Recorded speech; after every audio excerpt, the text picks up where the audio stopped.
This video is on the objective compute the value of the test statistic using the expected frequencies for a chi-square goodness of fit test. So if you recall from earlier videos, a chi-square goodness of fit test is going to be performed when you want to test if a particular distribution, maybe the distribution of your sample, fits a given distribution, fits like a uniform distribution or some other given distribution. Alright. So again, if you want to see more about the topic here, click on More Instruction. Look at their videos, their notes, their examples. Hopefully those help you. In fact, because it's the first time we're seeing this kind of thing, I'm going to take you through some of the stuff they have to say in More Instruction rather than write it all out myself. So this is, calculating the test statistic for a chi-square goodness of fit test. So remember, in this type of hypothesis test, you determine whether the data you have, from your sample, whether the data fit a particular distribution or not. For example, you may suspect your unknown data to fit a binomial distribution. You use a chi-square test, right, meaning the distribution for the hypothesis test is chi-square, to determine if there is a fit or not. All right, so the test statistic for a goodness of fit test is, chi-squared sub 0, or you could just call this chi-squared test, right, the test chi-squared. It's a sum. Remember this, whenever you see this sigma symbol, you're adding. It's the sum over all values of k, right, where k is the number of data cells or the number of categories, which you'll see when we look at some tables, of O minus E squareds divided by E's, where O is the observed frequency, right, from your sample, from the actual data. The E values are the expected frequencies, right, from the distribution you suppose it fits, right, from the theoretical distribution that you think it fits, that you're testing to see if it fits. All right, and I'll write this up when we actually get to an example from our problem. The test statistic has approximately a chi-square distribution if the null hypothesis is true. All right, now remember, the null hypothesis in a goodness of fit test will be that the data does fit the given distribution. So assuming that, this test statistics will have a chi-square distribution. Again, the sigma means that we're going to be adding multiple values together. And then in computing the statistic, requires us to take the sum of chi-square subtotals, which are these values. Again, you take your observed value from the data, subtract from it what you would expect the value to be, right, if it really did fit the distribution, square that difference, and then divide that by the expected value, and you're going to do this for each individual value of data and then add those up. The expected values are the values you would expect to get if the null hypothesis was true, right, if there was a fit. The goodness of fit test is almost always right-tailed. Right? Because remember, a chi-squared distribution doesn't have a left tail. Right? I mean, it does have, you can go to the left of some value and the right of some value, but the numbers on the number line, underneath a chi-square distribution don't go less than 0. And it was skewed right, these chi-square distributions, right? Skewed right, had a long right tail. So these tests are almost always right-tailed. And we're going to treat them as such. We're going to, basically every problem we see, we're going to do right-tailed. Right? If the observed values and the corresponding expected values are not close to each other, then the test statistic can get very large and will be way out in the right tail. And then you'd probably say, hey, maybe they don't fit then. All right, we'll set up rejection regions using critical values, and if your chi-squared test statistic is very big, then you'll be in the rejection region and say, the null hypothesis is most likely not true. The data does not fit. But if the values are close, right? If the observed values and the expected values are close, then the test statistic will be small and not in that right tail. So you'd probably say, then there probably is a fit then. All right. So again, I'll actually I'll leave this reading to you. All right. There's lots of stuff here on how do I calculate this. I'm going to do this in our problem here.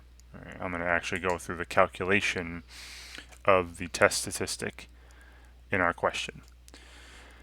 So this question from my preview, a doctor keeps track of the number of babies she delivers in each season. She expects that the distribution will be uniform, right? Meaning the same number of babies in each season, right? Uniform, the same all the time. So the data she collects is shown in the table below. Find the test statistic, right? This chi-squared sub 0, or just chi-squared t, or chi-squared test.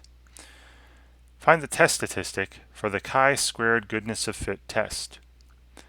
Round the final answer to 3 decimal places. All right, so I'm going to actually write this table out on a piece of paper and show you how we're going to and they even tell us how to calculate it right here. Again, here's the formula, the calculation of the test statistic. All right, so get to a piece of paper. Okay, so here's this table that was drawn there.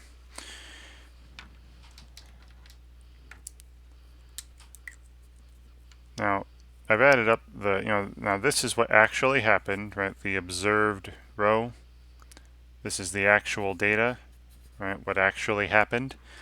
So she delivered, 41 babies in the spring, 18 in the summer, 37 in the fall, and 40 in the winter. This is what actually happened.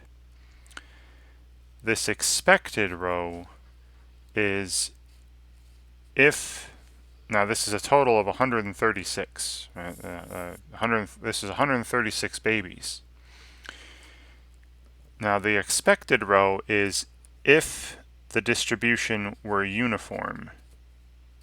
Right? This is what she suspects. Right? She suspects that the number of babies born in the seasons here, it fits a uniform distribution. So if it was uniform, right, and this is what I'd be assuming from the null hypothesis. Again, we'll talk about running this goodness of fit test later in another video.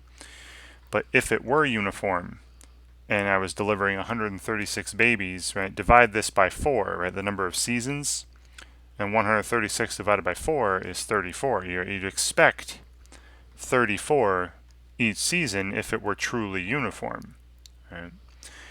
Now we're just going to determine how well does this fit. But again, we're not going to conclude anything here. We're not running the test. We're just doing the calculation of the test statistic.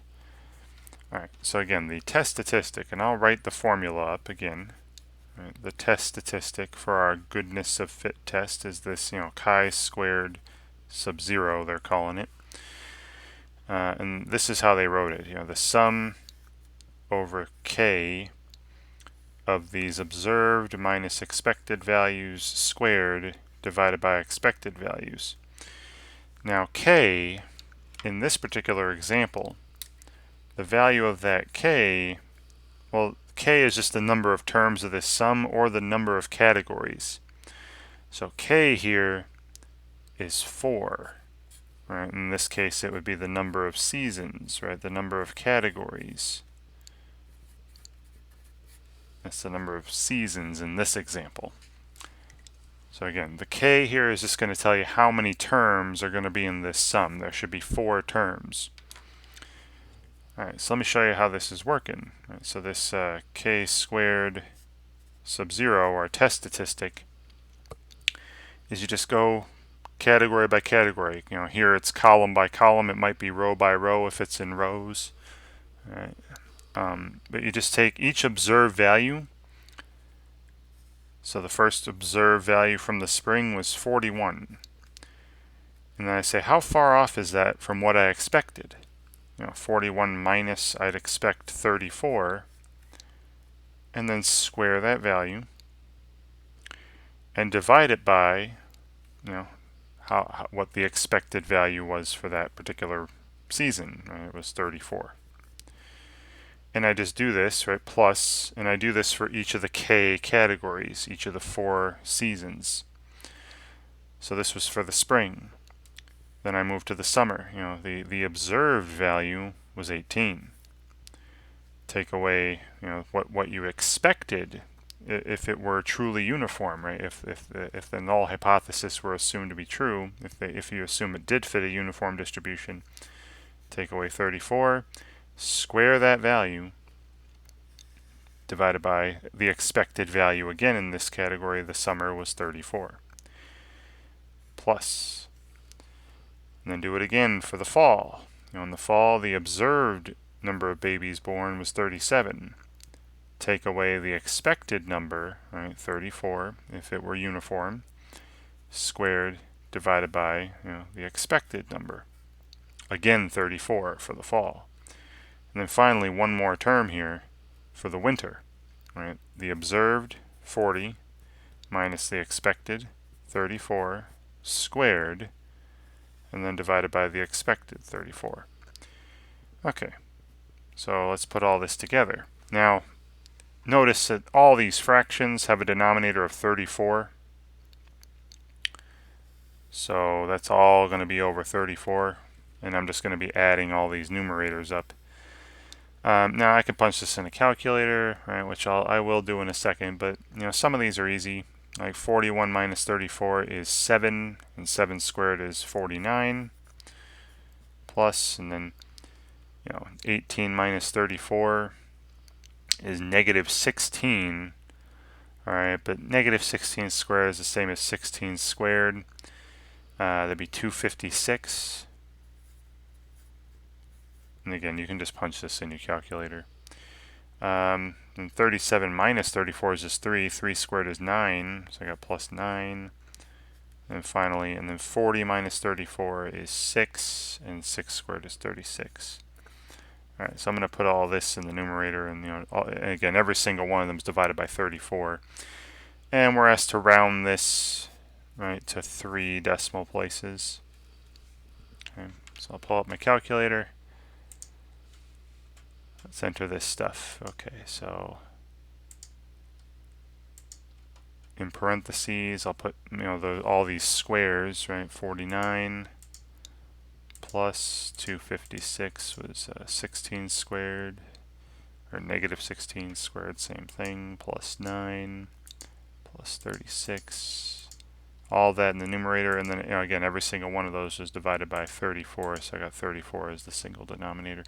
And so my test statistic, the chi-squared value for this particular set of data and their expected values to 3 decimal places would be approximately 10.294.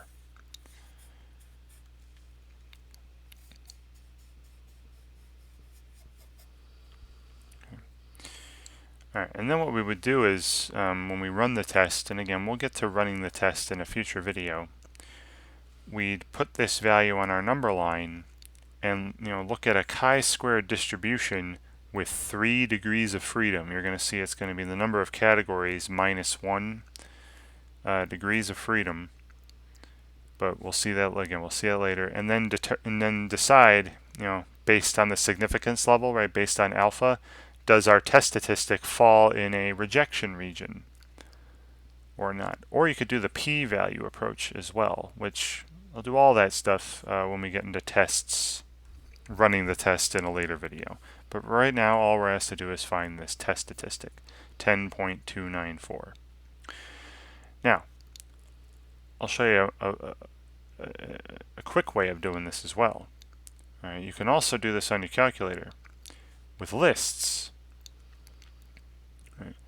So remember how to enter lists. You hit Stat, go Edit, and then let's say down list L1, right? Down list L1, I enter my observed values. Right, let's enter the observed values. So 41, 18, 37, and 40. Okay, and then down list say L2, right? You know, whatever you want, but some other list.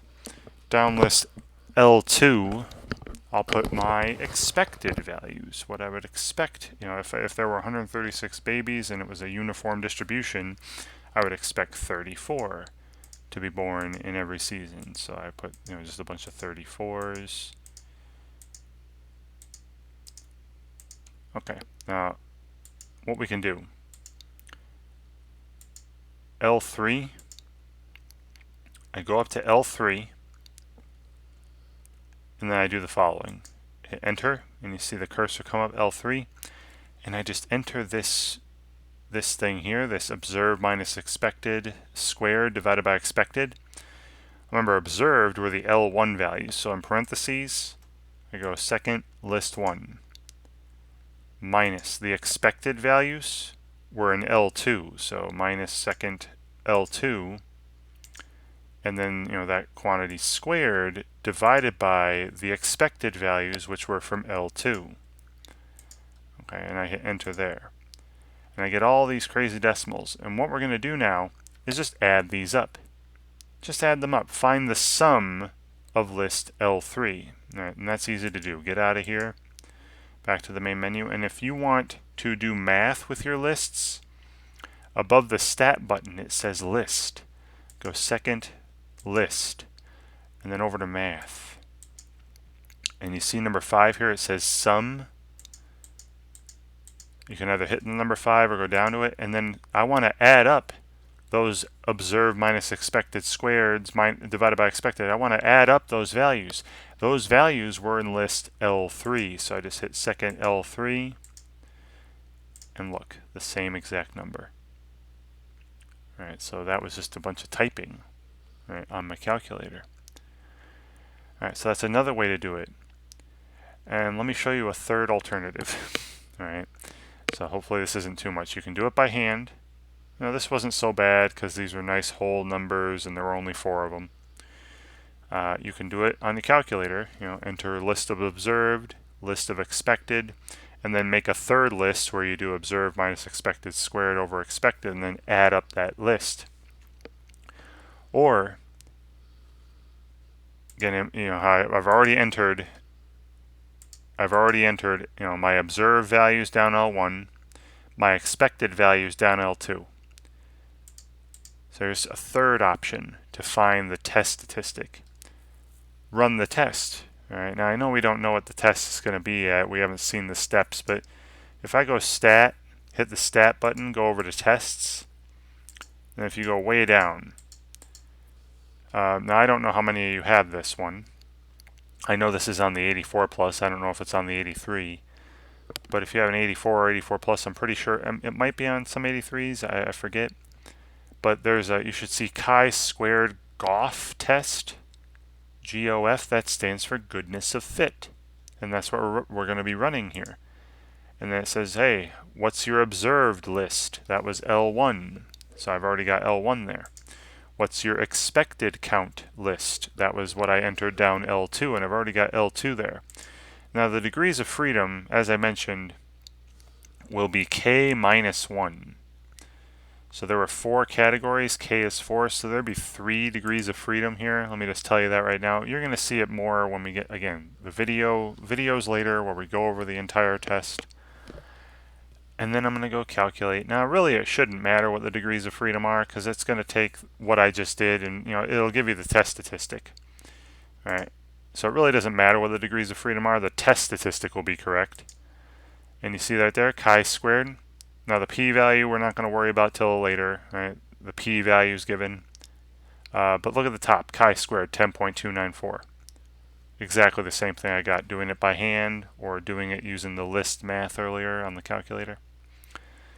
So you can do that. And again, it doesn't matter what the degrees of freedom are right now. It'll give you, as long as your observed list and expected list are correct, it'll give you the correct test statistic up top.